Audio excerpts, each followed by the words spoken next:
जब युद्ध शुरू होने ही वाला था, तब अचानक महान योद्धा अर्जुन का मन टूट गया। उन्होंने अपना धनुष नीचे रख दिया।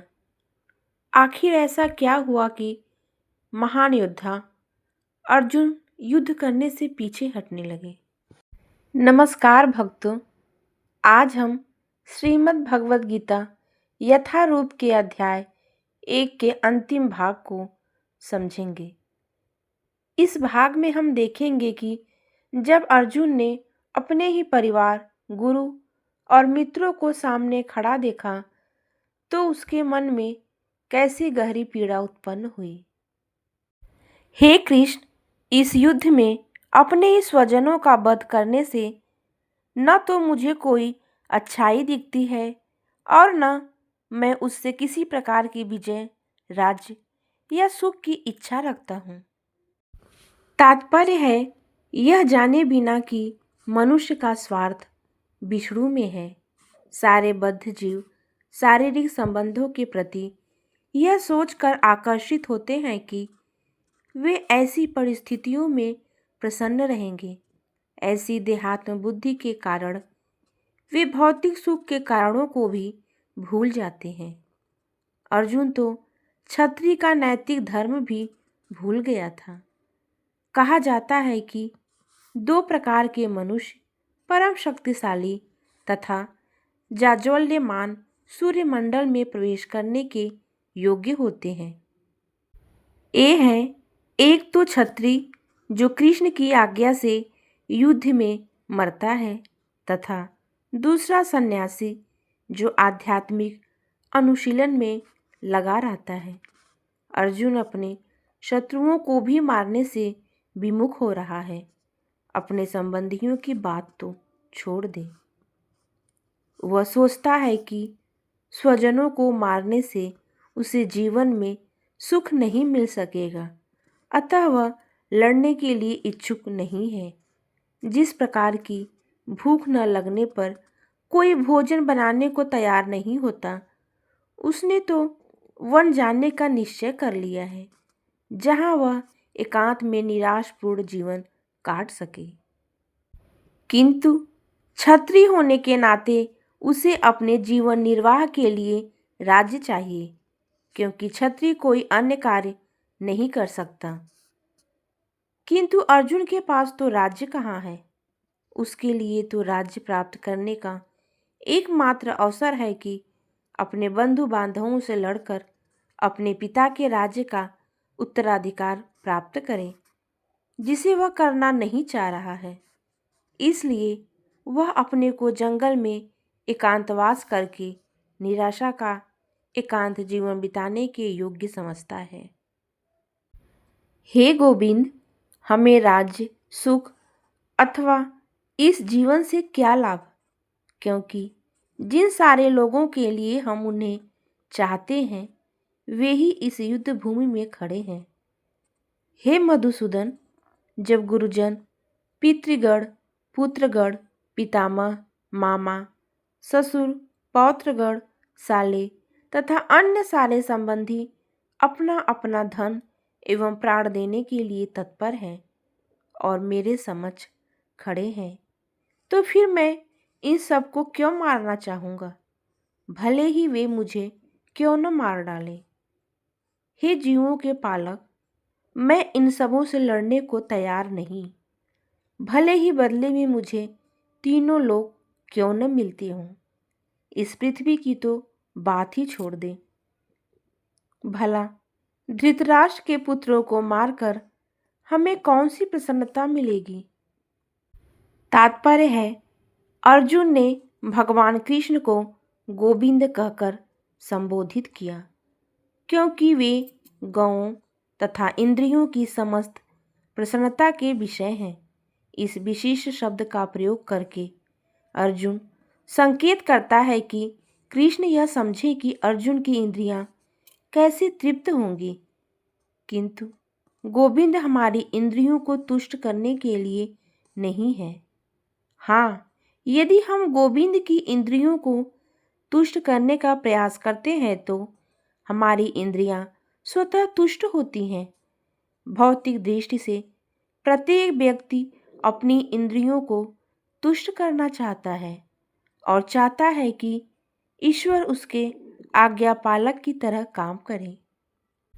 किंतु ईश्वर उनकी तृप्ति वही तक करते हैं जितनी कि वे पात्र होते हैं, उस हद तक नहीं जितना वे चाहते हैं।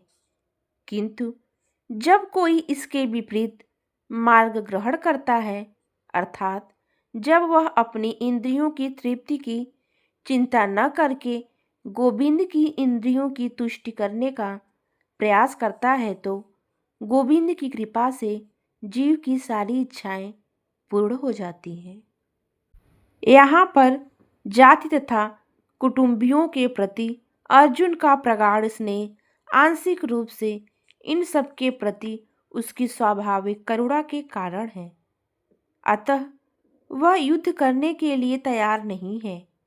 हर व्यक्ति अपने वैभव का प्रदर्शन अपने मित्रों तथा परिजनों के समक्ष करना चाहता है, किंतु अर्जुन को भय है कि उसके सारे मित्र तथा परिजन युद्ध भूमि में मारे जाएंगे और वह विजय के पश्चात उनके साथ अपने वैभव का उपयोग नहीं कर सकेगा।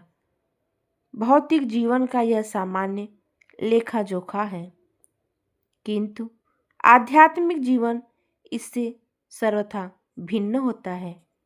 चूँकि भक्त भगवान की इच्छाओं की पूर्ति करना चाहता है, अतः भगवत इच्छा होने पर वह भगवान की सेवा के लिए सारे ऐश्वर्य स्वीकार करता है। किंतु यदि भगवत इच्छा न हो तो वह एक पैसा भी ग्रहण नहीं करता। अर्जुन अपने संबंधियों को मारना नहीं चाह रहा था, और यदि उनको मारने की आवश्यकता हो तो अर्जुन की इच्छा थी कि कृष्ण स्वयं उनका वध करे। इस समय उसे यह पता नहीं है कि कृष्ण उन सबों को युद्ध भूमि में आने के पूर्व ही मार चुके हैं और अब उसे निमित्त मात्र बनना है। इसका उद्घाटन अगले अध्यायों में होगा। भगवान का असली भक्त होने के कारण अर्जुन अपने अत्याचारी बंधु बांधवों से प्रतिशोध नहीं लेना चाहता था, किंतु यह तो भगवान की योजना थी कि सबका वध हो। भगवत भक्त दुष्टों से प्रतिशोध नहीं लेना चाहते, किंतु भगवान दुष्टों द्वारा भक्त के उत्पीड़न को सहन नहीं कर पाते। भगवान किसी व्यक्ति को अपनी इच्छा से क्षमा कर सकते हैं, किंतु यदि कोई उनके भक्तों को हानि पहुंचाता है तो वे उसे क्षमा नहीं करते। इसलिए भगवान इन दुराचारियों का वध करने के लिए उद्यत थे, यद्यपि अर्जुन उन्हें क्षमा करना चाहता था। यदि हम ऐसे आतताइयों का वध करते हैं तो हम पर पाप चढ़ेगा। अतः यह उचित नहीं होगा कि हम धृतराष्ट्र के पुत्रों तथा उनके मित्रों का वध करें। हे लक्ष्मीपति कृष्ण, इससे हमें क्या लाभ होगा और अपने ही कुटुंबियों को मारकर हम किस प्रकार सुखी हो सकते हैं। तात्पर्य है, वैदिक आदेशानुसार आतताई 6 प्रकार के होते हैं। पहला, विष देने वाला। दूसरा, घर में अग्नि लगाने वाला। तीसरा, घातक हथियार से आक्रमण करने वाला। चौथा, धन लूटने वाला। पांचवा, दूसरे की भूमि हड़पने वाला। तथा छठा, पराई स्त्री का अपहरण करने वाला। ऐसे आतताइयों का तुरंत वध कर देना चाहिए, क्योंकि इनके वध से कोई पाप नहीं लगता। आतताइयों का इस तरह वध करना किसी सामान्य व्यक्ति को शोभा दे सकता है, किंतु अर्जुन कोई सामान्य व्यक्ति नहीं है। वह स्वभाव से साधु हैं, अतः वह उनके साथ साधुवत व्यवहार करना चाहता था, किंतु इस प्रकार का व्यवहार क्षत्रिय के लिए उपयुक्त नहीं है। यद्यपि राज्य के प्रशासन के लिए उत्तरदायी व्यक्ति को साधु प्रकृति का होना चाहिए, किंतु उसे कायर नहीं होना चाहिए। उदाहरणार्थ, भगवान राम इतने साधु थे कि आज भी लोग राम राज्य में रहना चाहते हैं, किंतु उन्होंने कभी कायरता प्रदर्शित नहीं की। रावण आतताई था क्योंकि वह राम की पत्नी सीता का अपहरण करके ले गया था, किंतु राम ने उसे ऐसा पाठ पढ़ाया जो विश्व इतिहास में बेजोड़ है। अर्जुन के प्रसंग में विशिष्ट प्रकार के आतताइयों से भेंट होती है। ये हैं उसके निजी पितामह, आचार्य, मित्र, पुत्र, पौत्र इत्यादि। इसलिए अर्जुन ने विचार किया कि उनके प्रति वह सामान्य आतताइयों जैसा कटु व्यवहार न करे। इसके अतिरिक्त साधु पुरुषों को तो क्षमा करने की सलाह दी जाती है। साधु पुरुषों के लिए ऐसे आदेश किसी राजनीतिक आपातकाल से अधिक महत्व रखते हैं। इसलिए अर्जुन ने विचार किया कि राजनीतिक कारणों से स्वजनों का वध करने की अपेक्षा धर्म तथा सदाचार की दृष्टि से उन्हें क्षमा कर देना श्रेयस्कर होगा। अतः क्षणिक शारीरिक सुख के लिए इस तरह वध करना लाभप्रद नहीं होगा। अंततः जब सारा राज्य तथा उससे प्राप्त सुख स्थायी नहीं है, तो फिर अपने स्वजनों को मारकर वह अपने ही जीवन तथा शाश्वत मुक्ति को संकट में क्यों डाले। अर्जुन द्वारा कृष्ण को माधव अथवा लक्ष्मीपति के रूप में संबोधित करना भी सार्थक है। वह लक्ष्मीपति कृष्ण को यह बताना चाह रहा था कि उसे ऐसा काम करने के लिए प्रेरित न करे जिससे अनिष्ट हो, किंतु कृष्ण कभी भी किसी का अनिष्ट नहीं चाहते, भक्तों का तो कदापि नहीं। हे जनार्दन, यद्यपि लोभ से अभिभूत चित्त वाले ये लोग अपने परिवार को मारने या अपने मित्रों से द्रोह करने में कोई दोष नहीं देखते, किंतु हम लोग जो परिवार के विनष्ट करने में अपराध देख सकते हैं, ऐसे पाप कर्मों में क्यों प्रवृत्त हों। तात्पर्य है, क्षत्रिय से यह आशा नहीं की जाती कि वह अपने विपक्षी दल द्वारा युद्ध करने या जुआ खेलने का आमंत्रण दिए जाने पर मना करे।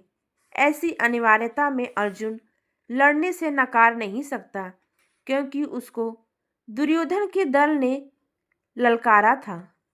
इस प्रसंग में अर्जुन ने विचार किया कि हो सकता है दूसरा पक्ष इस ललकार के परिणामों के प्रति अनभिज्ञ हो, किंतु अर्जुन को तो दुष्परिणाम दिखाई पड़ रहे थे, अतः वह इस ललकार को स्वीकार नहीं कर सकता।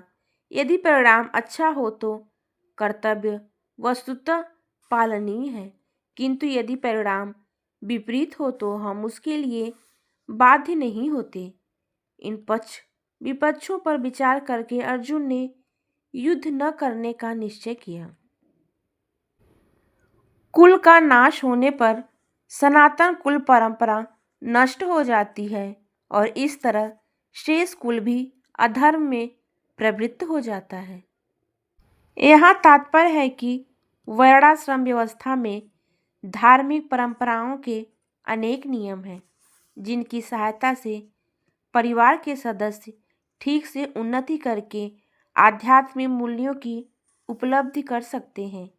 परिवार में जन्म से लेकर मृत्यु तक के सारे संस्कारों के लिए वयोवृद्ध लोग उत्तरदायी होते हैं, किंतु इन वयोवृद्ध की मृत्यु के पश्चात संस्कार संबंधी पारिवारिक परंपराएं रुक जाती हैं और परिवार के जो तरुण सदस्य बचे रहते हैं वे अधर्म में व्यसनों में प्रवृत्त होने से मुक्ति लाभ से वंचित रह सकते हैं।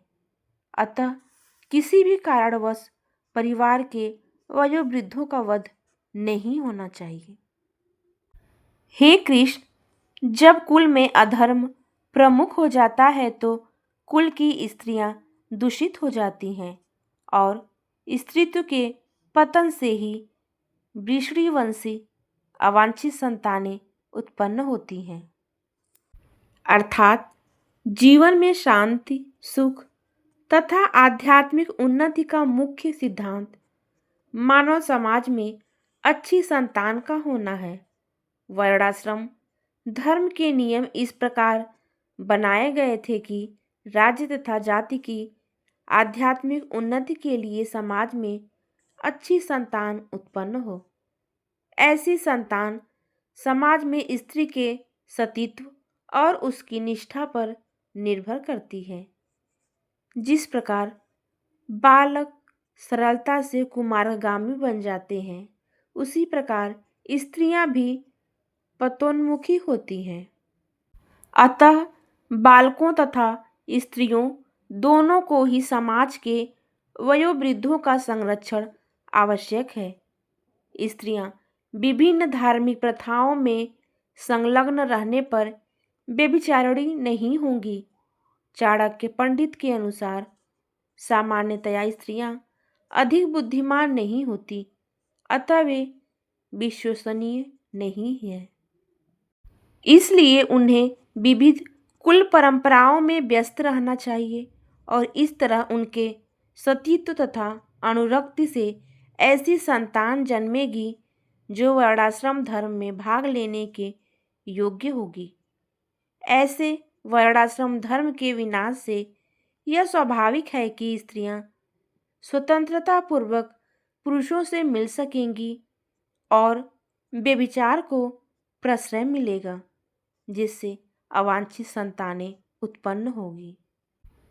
निठल्ले लोग भी समाज में व्यभिचार को प्रेरित करते हैं और इस तरह अवांछित बच्चों की बाढ़ आ जाती है, जिससे मानव जाति पर युद्ध और महामारी का संकट छा जाता है।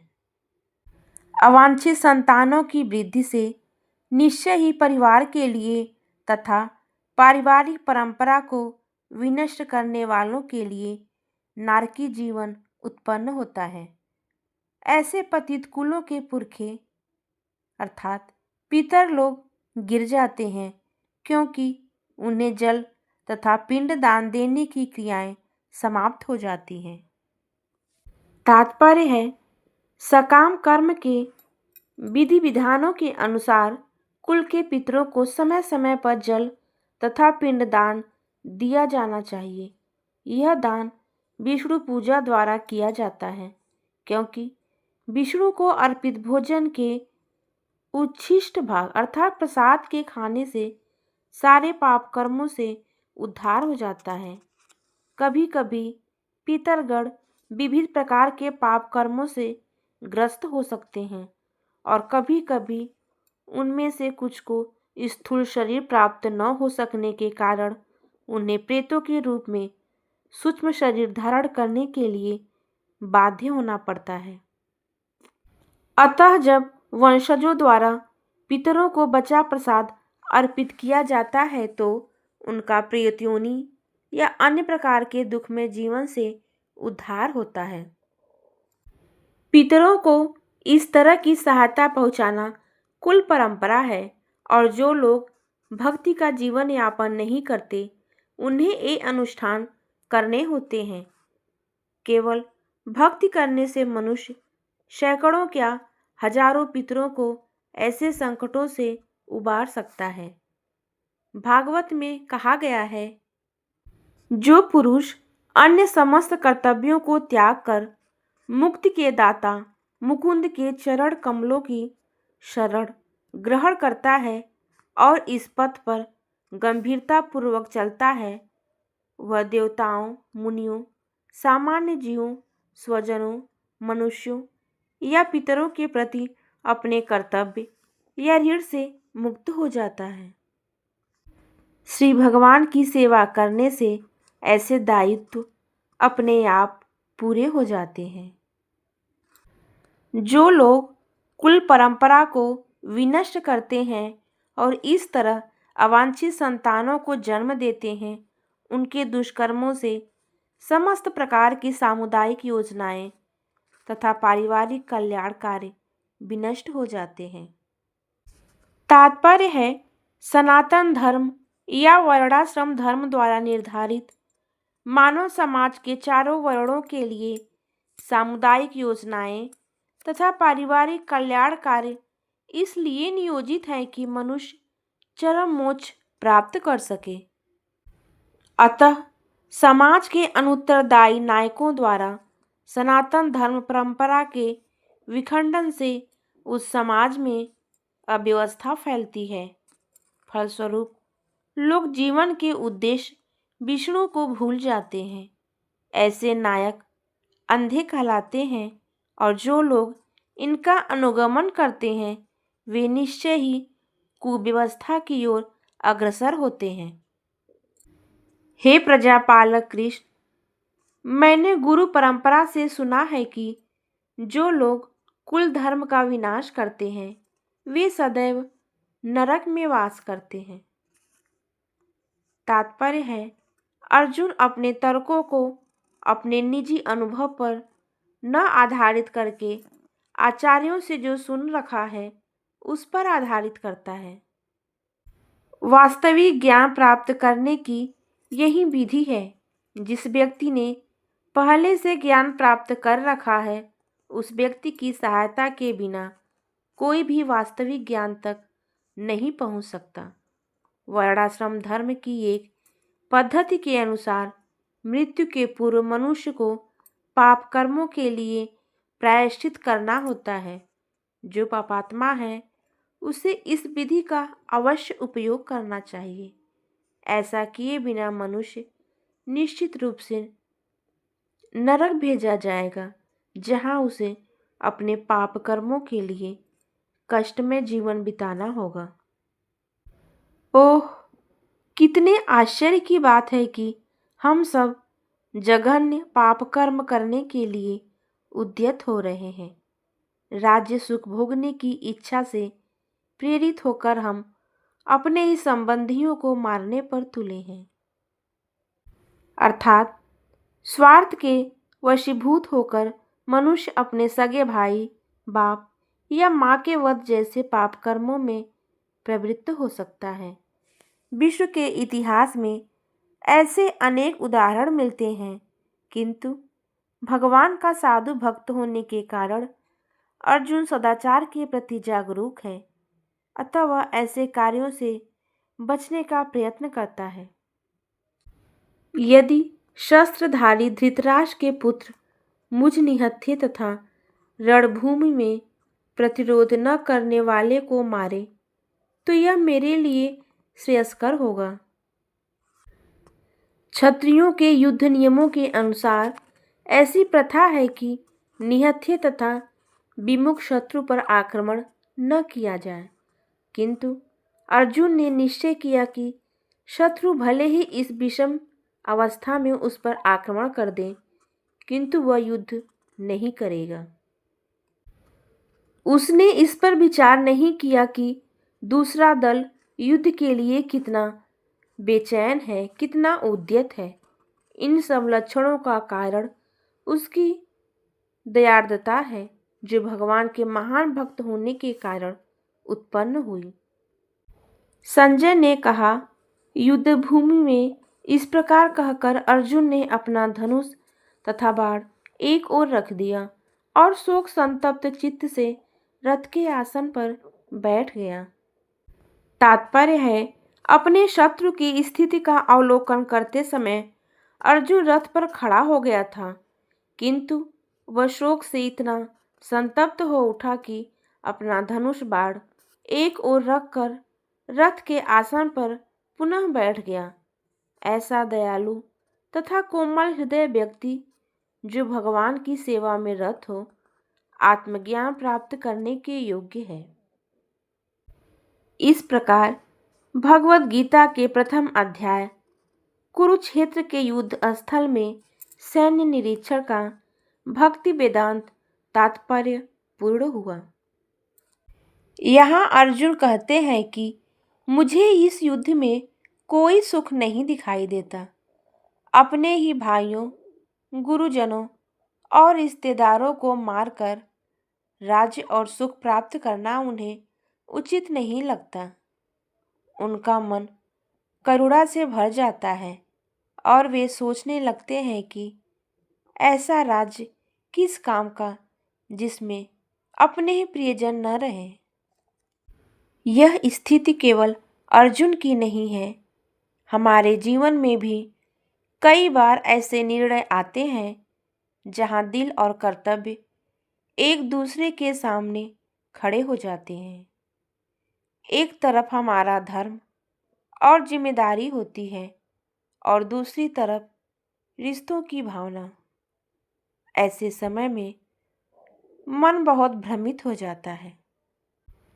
कुरुक्षेत्र का यह युद्ध केवल एक इतिहास नहीं है, यह हर मनुष्य के जीवन का प्रतीक है, जहां हमें सही और गलत के बीच निर्णय लेना पड़ता है। जब मन पूरी तरह उलझ जाता है, तब ही भगवान का ज्ञान जीवन को सही दिशा देता है। आज हमने भगवत गीता अध्याय 1 के अंतिम भाग का सरल हिंदी अर्थ और तात्पर्य समझा। यहीं से आगे श्री कृष्ण अर्जुन को वह दिव्य ज्ञान देते हैं जिसे हम भगवत गीता के नाम से जानते हैं। अगले वीडियो में हम अध्याय 2 गीता का दिव्य उपदेश शुरू करेंगे। अगर आपको गीता का यह ज्ञान अच्छा लगा हो तो वीडियो को लाइक करें और कमेंट में लिखें जय श्री कृष्ण।